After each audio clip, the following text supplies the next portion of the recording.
नमस्कार, good luck tips में आप सभी का स्वागत है। आपके साथ मैं हूं मेघा कौशिक। हमारे साथ स्टूडियो में मौजूद हैं जाने माने ज्योतिषाचार्य पंडित मुकेश शास्त्री जी। पंडित जी बहुत बहुत स्वागत है। जय श्री कृष्ण, जय माता की। Very good morning to all. तो दोस्तों, पंडित जी से आज जानेंगे कि जब भी हम टॉयलेट जाते हैं तो ऐसी कौन सी गलतियां करते हैं जिससे हमें गंभीर बीमारियां लग जाती हैं, गंभीर रोग लग जाते हैं। लेकिन सबसे पहले शुरुआत शुभ संयोग के साथ। गुलक टिप कार्यक्रम के सभी दर्शकों के ऊपर भगवान श्री हरि का, माँ लक्ष्मी का, माँ बगलामुखी का आशीर्वाद और कृपा दृष्टि हमेशा बनी रहे। आप सभी का कल्याण हो। आज आपके पसंदीदा शो गुलक टिप्स में हम बात करेंगे कुछ ऐसी गलतियों के बारे में जो लोग अक्सर टॉयलेट जाते समय, पॉटी करते समय कर बैठते हैं, जिसके कारण वो गंभीर बीमारियों का शिकार हो जाते हैं। गंभीर बीमारियां उनके शरीर में प्रवेश कर जाती हैं।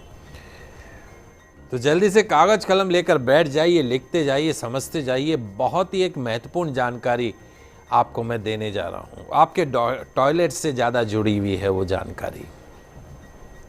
इस तरह की जानकारी सिर्फ और सिर्फ आपके पसंदीदा news channel fast India news Rajasthan के आपके पसंदीदा शो गुड लक टिप्स में ही दी जाती है। जी पंडित जी, जो विशेष चर्चा आज हम करने वाले हैं वो है कि कई गलतियां हम टॉयलेट में, बाथरूम में करते हैं जिससे बीमारियां जो हैं वो घेर लेती हैं। तो ऐसे में क्या चीज़ों का ध्यान हमें रखना चाहिए? दोस्तों, आज एक बहुत ही महत्वपूर्ण चर्चा की शुरुआत कर रहे हैं, आपके और हमारे जीवन से जुड़ी हुई है। दोस्तों, क्या आप या आपके परिवार के कोई सदस्य या आपके बच्चे टॉयलेट के अंदर पॉटी करते जाते समय स्मार्टफोन का इस्तेमाल करते हैं, अपने मोबाइल फोन का इस्तेमाल करते हैं? क्या आप या आपके परिवार के कोई सदस्य या आपके बच्चे घंटों टॉयलेट में बैठकर फेसबुक चलाते हैं, इंस्टाग्राम चलाते हैं, व्हाट्सएप चलाते हैं? यदि हां, तो दोस्तों, जाने अनजाने में आप या आपके बच्चे टॉयलेट में कुछ गलतियां कर बैठते हैं। हो जाइए सावधान, क्योंकि इन गलतियों से आपकी सेहत खतरे में पड़ सकती है। आप हो सकते हैं गंभीर रोगों से परेशान। तो आइए आज आपके पसंदीदा शो गुड लक टिप्स में जानते हैं कुछ ऐसी गलतियों के बारे में जो लोग अक्सर टॉयलेट जाते समय कर बैठते हैं। सबसे पहला, टॉयलेट में बैठकर स्मार्टफोन का इस्तेमाल करना। आजकल कई लोग, कई बच्चे अक्सर टॉयलेट में बैठकर फेसबुक, इंस्टाग्राम, व्हाट्सएप पर चैट करने के लिए टॉयलेट में जब जाते हैं तो अपना स्मार्टफोन साथ लेकर जाते हैं। घंटों टॉयलेट में बैठे रहते हैं। क्या आप जानते हैं कि आपकी या आपके बच्चों की ये गलत आदत आपको संक्रमित करने के साथ साथ अन्य स्वास्थ्य समस्याएं भी दे सकती है? It can be cause of bad luck, financial losses. जी हां दोस्तों, शास्त्रों के अनुसार मल त्याग करने के दौरान फोन का इस्तेमाल करने से बचना चाहिए। आजकल हमारी आदतें हो गई हैं, रोटी खावे तो मोबाइल चाहिए, सूसू पॉटी करने जावे तो मोबाइल चाहिए, हर जगह मोबाइल चाहिए। वाह भाई वाह, आप समझते ही नहीं हो। कैसे समझाएं आपको? अब मैं समझा रहा हूं आपको, ऐसे समझ लेना आप उसको। आपके घर की बाकी जगह की तुलना में आपके बाथरूम में, आपके टॉयलेट में सबसे ज्यादा कीटाणु पाए जाते हैं। जब आप पॉटी करने जाते हैं, मल त्याग करने जाते हैं और फोन साथ में लेकर जाते हैं, जैसे कोई दूसरा छीन के ले जाएगा, उठा के ले जाएगा, तो आपका फोन भी मल बैक्टीरिया के संपर्क में आ जाता है। फोन पे बात करते जा रहे हैं, पॉटी करते जा रहे हैं। आजकल के लोगों के मोबाइल फोन को देखा जाए तो मोबाइल फोनों में 90% संक्रमण वाले बैक्टीरिया मिलेंगे, कोरोना वाले बैक्टीरिया मिलेंगे। और जो ऑफिसेज में काम करते हैं वो भी अपने पॉकेट के अंदर या मोबाइल को हाथ में लेके जो टॉयलेट यूज करते हैं वो भी सावधान हो जाइएगा। आपके टॉयलेट को हजारों लोग इस्तेमाल करते हैं। स्मार्टफोन में टॉयलेट सीट से 10 गुना ज्यादा बैक्टीरिया पनपते हैं, समझ लीजिए। टॉयलेट की सीट जिस पे आप बैठ रहे हैं उससे 10 गुना ज्यादा बैक्टीरिया मोबाइल की स्क्रीन के ऊपर, स्मार्टफोन के ऊपर पनपते हैं। मल त्याग करने के पश्चात आप और हम हाथ तो धो लेते हैं, लेकिन स्मार्टफोन को कभी धोते हैं क्या? आप बताओ। हम तो नहीं धोते, आप भी नहीं धोते होंगे। तो स्मार्टफोन को साफ करना भूल जाते हैं। नतीजन क्या होता है? रोग पैदा करने वाले कीटाणु और बैक्टीरिया उन जगह पर चिपके रह जाते हैं जो आसानी से हमारे शरीर पर संक्रमण का कारण बनती है, कोरोना जैसे वायरस का कारण बनती है। तो मेरा आप सभी दर्शकों से निवेदन है कि अगर आपके बच्चे अगर ये गलती कर रहे हो, टॉयलेट में अपना मोबाइल फोन लेके जाते हो, तो आज से ही, अभी से ही उनके मोबाइल को उठा के साइड में रख दीजिए, ज्यादा अच्छा रहेगा। मोबाइल टॉयलेट में लेकर नहीं जाना है, यह सबसे पहला पॉइंट।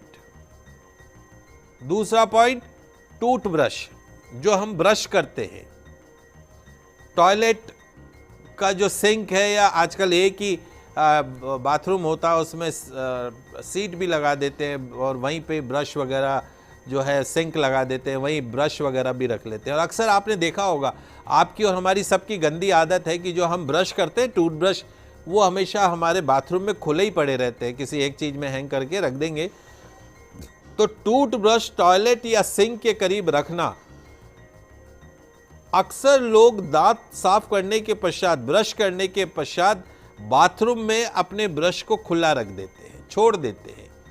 आपकी इस आदत से, आपकी इस गलती से आपके ब्रश पर टॉयलेट के अंदर जितने भी संक्रमण कीटाणु घूम रहे हैं वो उस ब्रश के ऊपर जमा हो जाते हैं और अगले दिन ब्रश लगाया और फटाफट हमने अपने दांतों पर रगड़ना शुरू कर दिया, तो उन कीटाणुओं के चपेट में हम आ जाते हैं।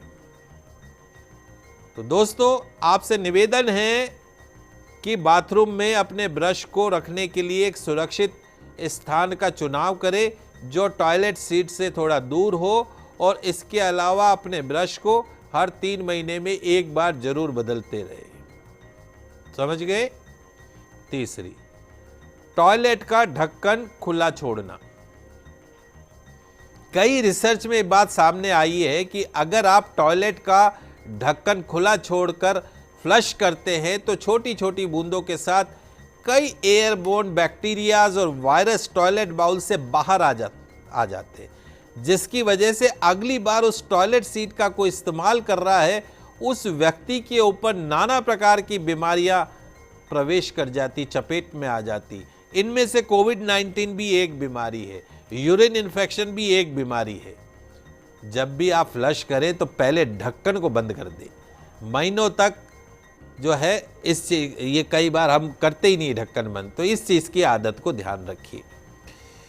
लूफा, महीनों तक लूफा का, एक ही लूफा का इस्तेमाल करना, महीनों तक एक ही लूफा का इस्तेमाल करना। खुद को साफ और हेल्दी बनाए रखने के लिए अगर आप लूफा का इस्तेमाल करते हैं, लूफा एक नहीं होता है जिसमें एक ऐसा थोड़ा सा फोम जैसा होता है जिसको हम अपनी चमड़ी पे रगड़ के साफ करते हैं, लेडीज़ की बहुत आदत होती है। एक लूफे को रख रखा है 6 महीने 8 महीने, और वो भी टॉयलेट में। सतर्क हो जाओ आप। लूफा तभी यूज करें आप उसको, लूफा तभी यूज करें जब तक वो नया हो या पूरी तरीके से बैक्टीरिया फ्री हो। दरअसल लोग लूफा से नहाने के पश्चात गीला ही बाथरूम में उसको छोड़ देते हैं, जिससे उसमें बैक्टीरिया पैदा हो जाते हैं। नहाते समय जब आप दोबारा लूफे का अगले दिन इस्तेमाल करते हैं तो उसमें मौजूद गंदगी आपके शरीर में चिपक जाती। छोटी छोटी सी बातें हैं, कितनी इफेक्टिव है, अच्छी भली सेहत भी खराब हो जाती है। तो ऐसा जो है ना, वो लूफा जो एक स्पंज टाइप का रगड़ने वाला जो है, उसे गीला बाथरूम में ना छोड़े, उसे धूप में जरूर सुखा ले या बंद करके रखें। बाथरूम चप्पल ना पहनना, जब भी टॉयलेट में जाएं बाथरूम चप्पल जरूर पहने। आपके पांव के अंदर सबसे ज्यादा कीटाणु आते हैं, संक्रमण का वाहक बन सकते हैं। बाथरूम चप्पल आपको गीले बाथरूम में न सिर्फ फिसलने से बचाती है बल्कि कई तरह के संक्रमण जैसे फंगस इन्फेक्शन, पैरों के तलुओं में मस से संक्रमण से भी बचाने में आपकी मदद कर सकती है। एक और विशेष पॉइंट, तौलिया, टॉवल। एक टॉवल आज काम में लिया, शायद 7 दिन तक तो उसको धोने की प्रथा ही नहीं डालते कि आप संडे को मशीन लगाएंगे जब धो लेंगे, सुखा दो इसको। गीले तौलियों को भी बाथरूम में टांग देंगे। यदि आप गीले तौलियों को बाथरूम जैसे नम और कम रोशनी वाली जगह पर टांगते हो तो उसमें बैक्टीरिया, फंगी जैसे माइक्रो ऑर्गेनिज्म पनपने की आशंका बढ़ जाती है। आपके तौलिए पर मल मूत्र और शारीरिक स्त्राव के कुछ हिस्से के साथ ही डेड स्किन सेल्स भी मौजूद होते हैं। 3 से 5 बार इस्तेमाल के पश्चात आपको अपने तौलियों को धो डालने की आदत डाल देनी चाहिए। समझ गए आप? तो ये कुछ छोटी छोटी बातें हैं, इन बातों को समझने का प्रयास कीजिए। गलत आदत मत बनाइए, टॉयलेट में बैठ के मोबाइल इस्तेमाल करने की आदत मत बनाइए, ब्रश को टॉयलेट में मत रखिए, टॉवल को धोते रहिए, लूफा का इस्तेमाल करें तो धो के करें। इस तरह की छोटी छोटी बातें हैं। मनुष्य जीवन बहुत मुश्किल से मिला है दोस्तों, इस जीवन को ऐसे जाया मत कीजिए। छोटी छोटी बातों का ध्यान रखिए, एंजॉय कीजिए, मस्त रहिए, खुश रहिए। जी पंडित जी, इतनी सारी जानकारी के लिए बहुत बहुत शुक्रिया। आप सभी दर्शकों को आज का दिन मंगलमय हो, शुभ हो। जय श्री कृष्णा, जय माता की, जय श्री राम। एक छोटे से ब्रेक के लिए रुकते हैं, आप कहीं मत जाइए, जल्द लौटते हैं।